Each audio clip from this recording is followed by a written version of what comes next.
1998 میں لمس یونیورسٹی جامشورو میں ایک واقعہ پیش آیا۔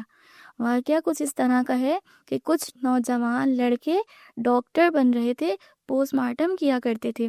ایک روز ان کے استاد نے ان سے کہا کہ جو کوئی بھی سامنے سرد خانے میں جا کر تمام مردوں کے منہ میں ایک ایک لڈو رکھ کر آ جائے، ہم اسے 500 روپے انعام میں دیں گے۔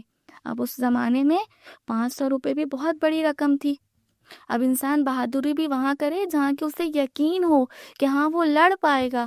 اگر جناب امیر میدان احد میں جا رہے تھے تو انہیں یقین تھا کہ وہ لڑ پائیں گے۔ علی کے ذہن پر عقل کی حکومت تھی، باقی ذہنوں پر وہم کی حکومت تھی، اسی لیے تو میدان سے بھاگ کر واپس آ گئے تھے۔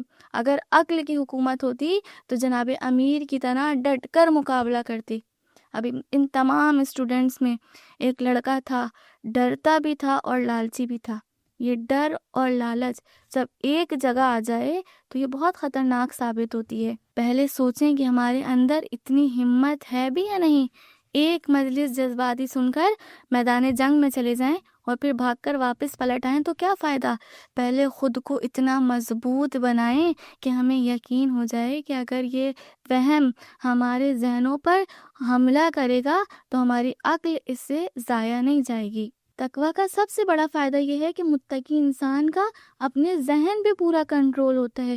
جہاں لقمہ حرام آیا، لقمہ حرام کو فوراً پھینک دیا، جہاں حرام پر نگاہ پڑی نگاہوں کو جھکا لیا، فجر کی نماز کے لیے وقت پر اٹھا۔ ماہ رمضان المبارک تقویٰ کا مہینہ ہے۔ اگر ہم جناب امیر کی اطاعت میں آنا چاہتے ہیں تو پہلے اپنے جسم کو اپنی اطاعت میں لانا ہوگا۔ اگر میرا بدن، میرا جسم میری نہیں سنتا تو یہ علی کی کیا سنے گا؟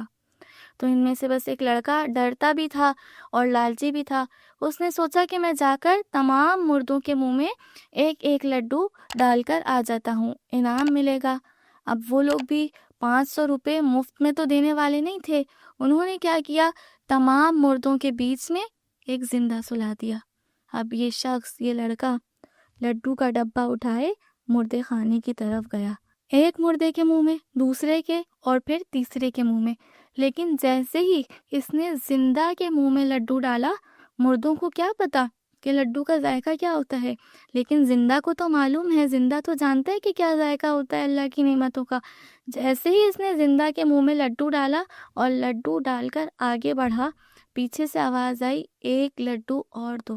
اگر اس کے ذہن پر عقل کی حکومت ہوتی، فوراً اس کے دماغ میں میسج یہ جاتا کہ یہ مردہ نہیں ہے، مردے کبھی بول نہیں سکتے، لیکن اس کے ذہن پر ڈر کی حکومت تھی، اس کے ذہن پر وہم کی حکومت تھی کہ مردہ بول اٹھا۔